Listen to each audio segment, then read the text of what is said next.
Olha a bola esticada para o Denilson. O toque buscando o Fabinho. A chance e o árbitro marca o pênalti. Houve um toque de leve, mas o suficiente para o árbitro marcar o pênalti. Olha só.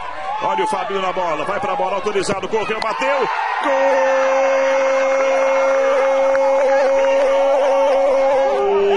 do Guarani. Fabinho. E o Fabinho faz a festa com os companheiros, dá um abraço carinhoso no Rodrigo Paulista. Cara, a marcação fez a finta, bateu para trás, vai sobrar com o René. Dominou, prepara, fintou, a falta sobre ele. Entrada de grande área, olha, um palmo a mais, seria pênalti, viu? Olha a chance para o Salgueiro. Clepson na bola, bateu, defendeu, gol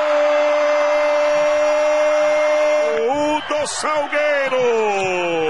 Clepson. Agora um para o Salgueiro, um também para o Guarani. O contra-ataque para o Denilson. No mano a mano com o zagueiro, tenta a finta. Na recuperação aparece Sérgio. E a bola ficou com o Fabrício, bateu pro gol no canto. Gol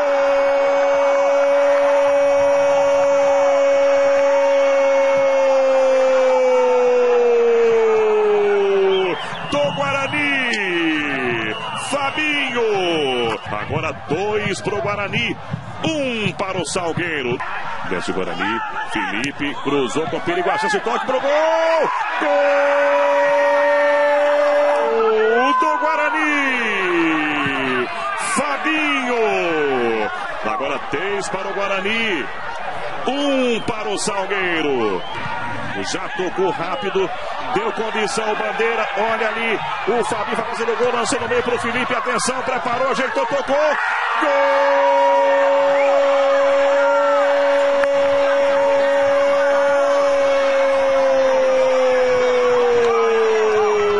do Guarani.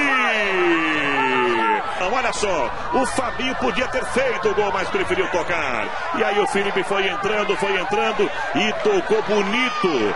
Sem chance para o Danilo. Agora 4 para o Guarani, 1 para o Salgueiro.